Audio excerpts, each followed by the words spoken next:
성탄절이 우리에게 또다시 있으면 될까요? 되지 않을까요? 우리가 얼핏 생각하면 성탄절이 다시 있으면 기쁘고 즐겁고 좋겠다 이런 생각이 들지만은 성경적으로 곰곰이 생각을 해보면은 다시는 이 땅에 예수님께서 오시는 일이 없어야 됩니다.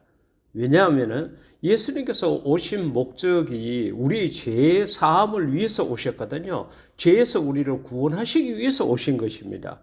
그렇다 그러면은 우리가 죄가 많고 그 죄에 대해서 회개하지 않았기 때문에 예수님께서 이 세상에 오셨는데 또다시 예수님께서 이 땅에 오실 만큼 우리가 죄와 먹고 마시고 뒹굴고 이렇게 산다는 것은 하나님이 원치 않는 겁니다.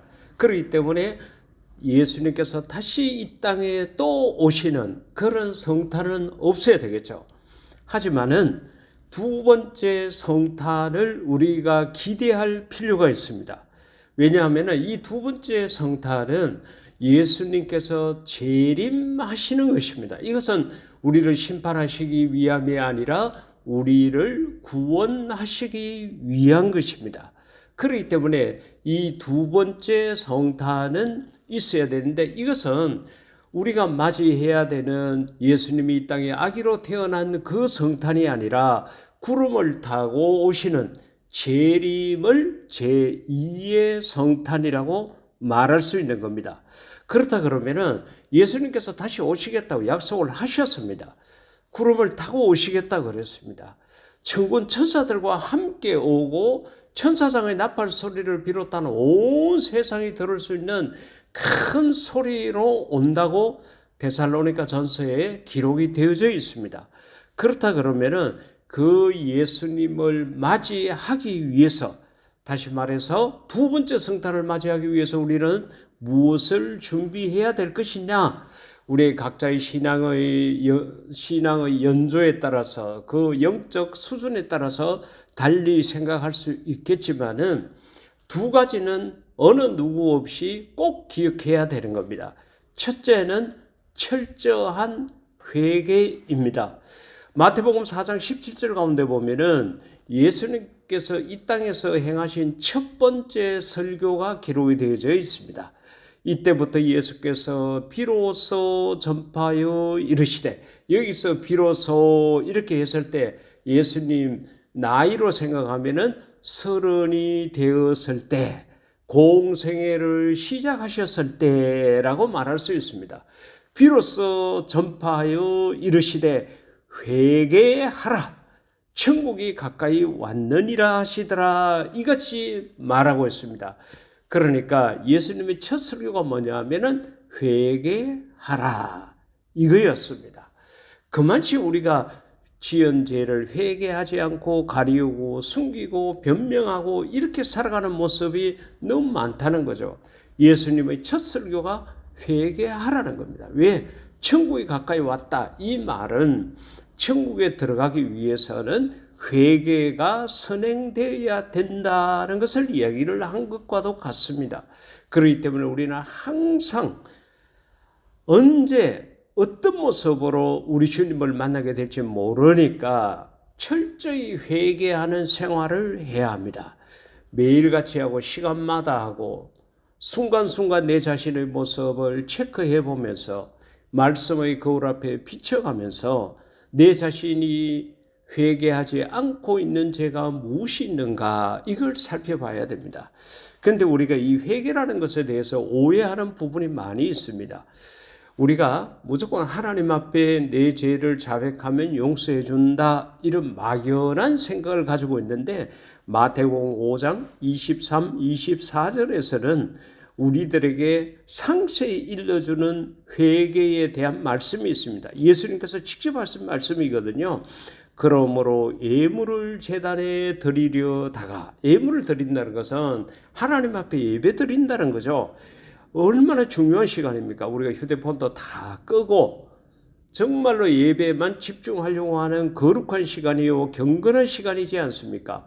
그런데 그 예물을 제단에 드리다가 거기서 내 형제에게, 이건 사람이죠.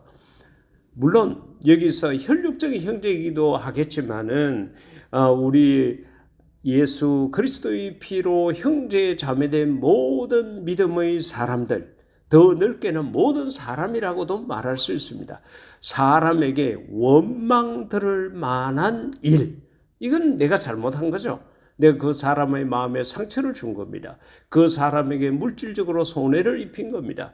그 사람을 괴롭게 한 것입니다. 이런 원망 들을 만한 일이 생각나거든 예물을 제단 앞에 두고, 다시 말하면은 예배를 중단하고 먼저, 여기서 이제 이 먼저라는 단어에 우리가 좀 집중해야 될 필요가 있습니다. 하나님 앞에 해야 돼. 하나님을 먼저 할 거냐, 사람에게 먼저 해야 될 거냐, 이 문제인데, 예수님께서는 여기서 하나님보다도, 예물을 드리는 일보다도 형제와 화목하게 하는 것을 우선을 했습니다. 그래서 먼저 가서 형제와 화목하고, 그 후, 그러니까 앞에서 말한 먼저라는 말하고 여기서 말한 그 후라는 것은 순서를 말하는 거죠. 먼저 그 사람과 화목하고 그 다음에 하나님 앞에 와서 예물을 드리라. 이같이 예수님께서 말씀하신 거예요. 만약에 예수님이 아닌 다른 사람이 이 말을 했다 그러면 그때 아마 하나님을 모독했다 이렇게 해가지고 돌에 맞아 죽을 수도 있을 만큼 이 말씀은 파격적이고 충격적이었습니다. 하나님 앞에 하는 게 우선인 줄 알았는데, 회개라는 것, 그것은 사람에게 잘못한 것은 그 사람과 더불어서 화목하라는 거예요. 이 화목이라는 것은 물질적으로 손해를 입혔으면 물질적으로 배상을 하고, 내가 말에 실수가 있었으면 말로 사과를 하고 구체적으로 그렇게 회개하라는 것입니다. 그리고 난 다음에 예물을 드리라, 그같이 이야기를 한 겁니다. 그러기에 우리가 회개할 때에 사람 앞에 잘못한 것은 사람 앞에, 하나님 앞에 잘못한 것은 하나님 앞에 구체적으로 실체적으로 회개해야 된다. 꼭 기억해야 합니다. 두 번째로 예수님의 재림을 준비해야 되는 우리는 전도에 전심전력을 다해야 합니다.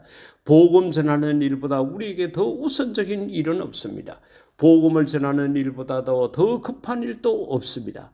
마가복음 16장 15, 16절 말씀 가운데 또 이르시되 너희는 온 천하에 다니며, 여러분 우리 동네를 다니는 것도 중요합니다. 하지만 온 세상 천하의 만민에게, 우리 민족에게 국한시키지 말고 만민에게 복음을 전파하라, 그같이 말씀을 하신 거예요. 그렇기 때문에 우리가 새해에 어떻게 살 겁니까? 그랬을 때에 우리 그리스도인들은 복음을 전하기 위해서 살겠습니다. 새해에 어떤 일을 새롭게 시작하려고 그럽니까? 복음을 더 구체적이고 더 많은 사람, 천하 만민에게 전하기 위해서 이런 일들을 계획을 해 보려고 합니다. 이것이 내 꿈입니다. 이것이 내 비전입니다. 우리가 이렇게 고백할 수 있어야 되지 않겠습니까? 다들 먹고 살기에 바빠가지고 복음 전하는 일을 뒤로 미루는데, 이렇게 할 줄 알고 예수님께서 미리 우리에게 하시는 말씀이 너희는 먼저 그의 나라와 그의 의를 구해라. 무엇을 먹을까 입을까 마실까 걱정하지 마. 이거 갖고는 기도까지도 하지 마라. 이것은 이방인들이 구하는 거다. 이같이 말씀을 하신 거예요. 그런데도 우리는 안타깝게도 세상에 집중하며 사는 안타까운 모습이 있습니다. 우리는 성탄절을 맞이하면서 다시 오실 예수님의 재림을 회개와 전도에 집중하는 것으로 준비하며 살아야 되겠다. 이것을 다시 한번 마음속에 생각을 해서 꼭 사랑하는 성도 여러분들이 정말로 하나님을 기쁘시게 하는 그런 멋진 성도가 되기를 인류 최대 멋쟁이신 예수님 이름으로 축복합니다. 아멘.